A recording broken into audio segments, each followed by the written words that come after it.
السلام علیکم ریڈرز، کیا حال ہے سب کا؟ جی تو آج ہم ناول سٹارٹ کر رہے ہیں تمہارے لمس کا جہاں۔ باب اول، پہلی نظر کا جادو۔ یونیورسٹی کی شام ہمیشہ کچھ الگ سی ہوتی تھی۔ سرخ ڈھلتا سورج، ہلکی ہوا اور لان میں بیٹھے طلباء کی چہل پہل۔ ایسے ہی ماحول میں پہلی بار ریحان نے ثنیا کو دیکھا تھا۔ سفید شلوار قمیض اور نیلے دوپٹے میں لپٹی وہ ہلکی ہلکی ہوا کے ساتھ اپنے بالوں کو سنبھال رہی تھی۔ ریحان کے لبوں پر بے اختیار مسکراہٹ آئی۔ ریحان آہستہ سے کاشف سے، یار یہ لڑکی کچھ الگ ہے، کاشف نے کہکا لگایا۔ الگ یا پھر تیرے دل الگ ڈھنگ سے دھڑکنے لگا ہے؟ ریحان نے ہلکا سا سنجیدہ ہو کر کہا، قسم سے اس کے انداز میں ایک نرمی ہے، ایک مشکل سا سکون ہے۔ اس دوران ثنیا اپنے دوستوں کے ساتھ ہنستے ہوئے آگے بڑھی۔ اچانک ہوا کے جھونکے سے اس کا دوپٹہ اڑ کر سیدھا ریحان کے چہرے سے ٹکرا گیا۔ ثنیا شرماتے ہوئے، اوہ سوری میرا دوپٹہ۔ ریحان مسکرا کر، شاید یہ دوپٹہ نہیں قسمت کا اشارہ ہے۔ ثنیا نے چونک کر اس کی طرف دیکھا، پھر ہنستے ہوئے بولی، آپ جیسے شاعرانہ لوگ ہمیشہ مشکل باتیں کرتے ہیں۔ کاشف فوراً بول اٹھا، مگر مشکل چیزوں کا مزہ ہی الگ ہوتا ہے۔ ثنیا نے ہنستے ہوئے جواب دیا، ہاں جیسے تمہاری عقل، بالکل مشکل۔ تینوں کی یہ پہلی ملاقات تھی، لیکن ان لمحوں میں ایک ایسی کہانی کی بنیاد رکھی دی گئی تھی جو آگے جا کر محبت، جدائی اور خوابوں کے رنگ بھرنے والی تھی۔ باب دوم، انجانے احساسات۔ کینٹین میں چائے کے کپ کے گرد اڑتی بھاپ، طالب علموں کی ہنسی اور گفتگو کا شور، ان سب کے بیچ ریحان ہمیشہ اپنی ہی دنیا میں گم سا بیٹھا رہتا تھا۔ مگر آج وہ خاصا بدلا بدلا سا لگ رہا تھا۔ شاید وجہ وہی تھی، ثنیا۔ کاشف نے ریحان کو غور سے دیکھا اور ہنس پڑا۔ کاشف چھیڑتے ہوئے، یار تم آج اتنے چپ کیوں ہو؟ کہیں دل کے فائل کسی نے چرا تو نہیں لی؟ ریحان چائے کا گھونٹ لیتے ہوئے، بکواس بند کرو۔ کاشف مزید چھیڑتے ہوئے، اچھا تو پھر سچ ہے کہ کوئی ہے؟ اتنے میں ہی ثنیا اور اس کی دوست کینٹین میں داخل ہوئی۔ جیسے ہی اس نے ریحان کی طرف دیکھا، لمحے بھر کے لیے اس کی نظریں ٹھہر گئی، مگر فوراً ہی اس نے منہ موڑ لیا۔ ثنیا دوست سے خرگوشی میں، یہ ریحان آخر اتنا سنجیدہ کیوں رہتا ہے؟ کبھی ہنستا ہی نہیں؟ دوست شاید کسی نے دل توڑ دیا ہو۔ کاشف موقع ضائع کرنے والا کہاں تھا؟ وہ فوراً ریحان کے کان میں بولا، کاشف دیکھ لیا، وہ تمہیں دیکھ رہی تھی۔ ریحان پریشان سا، یار بس بکواس بند کر۔ کچھ لمحوں بعد جب سب اپنی میزوں پر مصروف تھے، کاشف نے شرارتاً ریحان کو مجبور کیا کہ وہ چاکلیٹ لے کر ثنیا کو دے آئے۔ کاشف، یار اگر تم نے کبھی بات نہ کی تو کل کوئی اور کر لے گا، پھر ہاتھ ملتے رہ جاؤ گے۔ ریحان سخت لہجے میں، میں ایسا لڑکا نہیں ہوں۔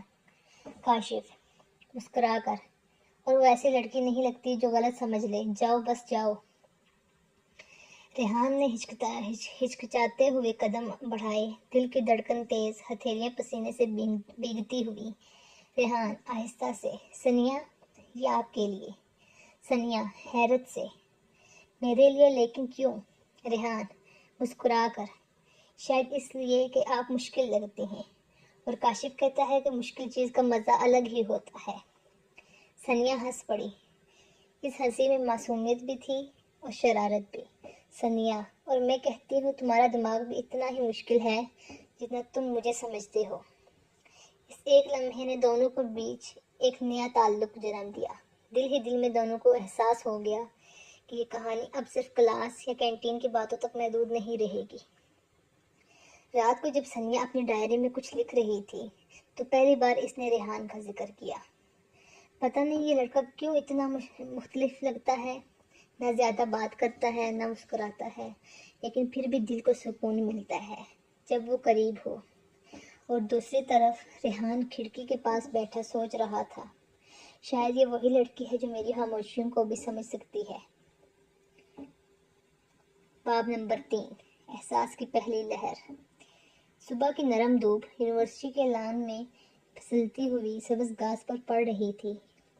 ہوا میں ہلکی ہلکی خنکی اور خوشبو بسی ہوئی تھی۔ ثانیہ اپنی کتابیں تھامے بینچ پر بیٹھی ہوئی تھی، مگر نظر کہیں اور تھی۔ وہ کبھی کتاب کھولتی اور پھر بے دہانی میں بند کر دیتی۔ ریحان تھوڑی دور سے اسے دیکھ رہا تھا۔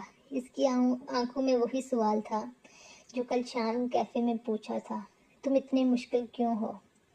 آج بھی اس سوال کا جواب ریحان کے دل کو بے چین کر رہا تھا۔ اس لمحے کاشف آتا ہے۔ وہ ہمیشہ کی طرح شریر انداز میں مسکرا رہا تھا۔ کاشف: واہ بھائی، یہ منظر تو بالکل ڈراموں والا لگ رہا ہے۔ ہیرو دور کھڑا ہیروئن کو دیکھ رہا ہے اور ہیروئن کتاب کے پیچھے چھپی نظریں چرا رہی ہے۔ ثانیہ ہلکا سا مسکرا کے: کاشف، تم کبھی سنجیدہ نہیں ہو سکتے؟ کاشف ہنستے ہوئے: سنجیدگی کا کام ریحان کے ذمہ ہے، میں تو مزے لینے آیا ہوں۔ ریحان آہستہ قدم بڑھاتے ہوئے: کتاب میں کیا ڈھونڈ رہی ہو؟ یہ میری نظروں سے بھاگنے کا بہانہ ہے۔ ثانیہ نے پلکیں جھکا لی۔ اس کے چہرے پر ایک نرمی اور ہلکی سی شرارت جھلک رہی تھی۔ ثانیہ: کتابیں کم از کم تمہاری نظروں کی طرح مشکل نہیں ہوتی، ان کو سمجھنا آسان ہے۔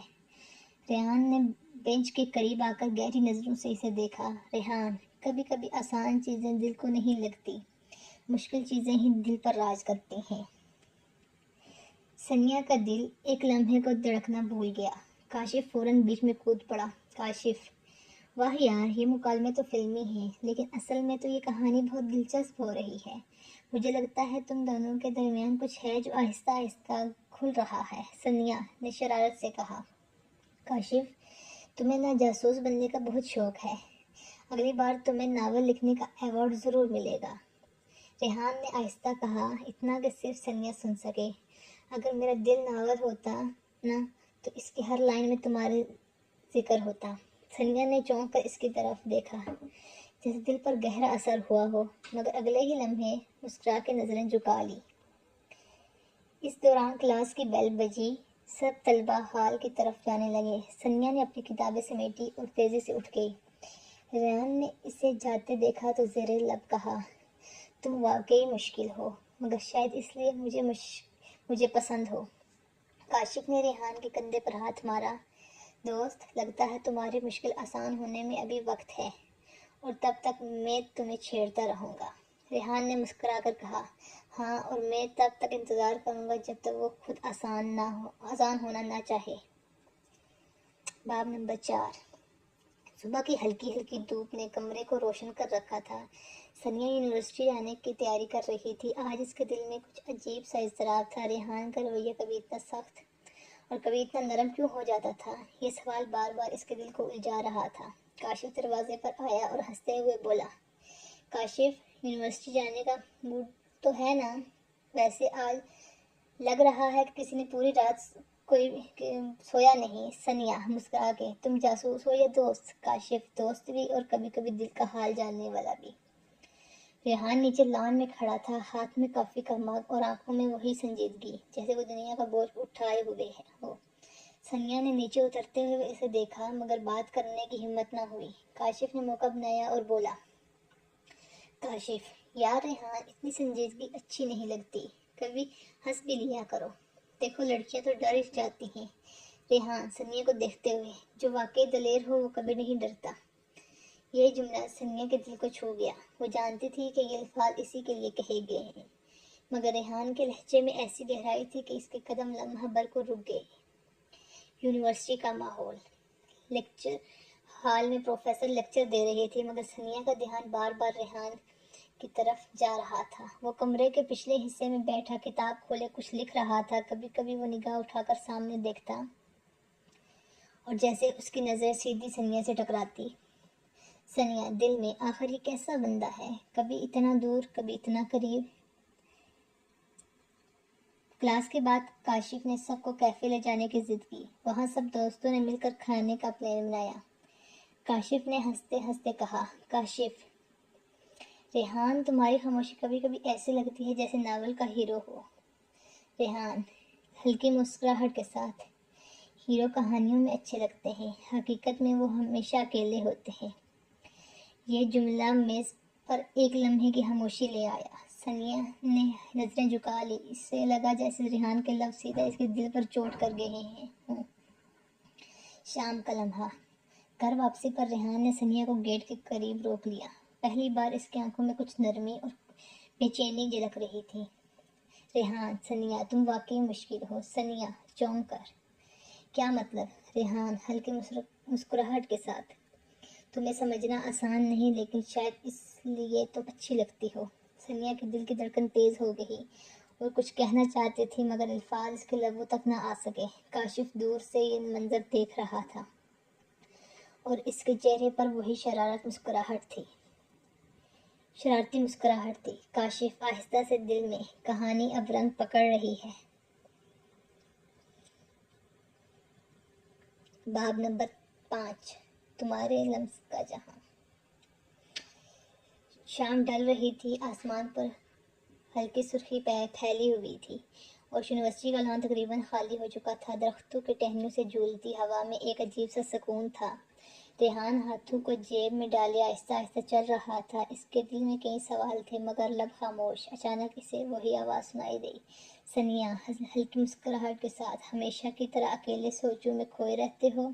ریحان پلٹا، وہ سامنے کھڑی تھی، ہلکی پنک دوپٹہ شانوں پر ڈھلکا ہوا اور آنکھوں میں وہ روشنی جو ریحان کے دل کی دھڑکن تیز کر دیتی تھی۔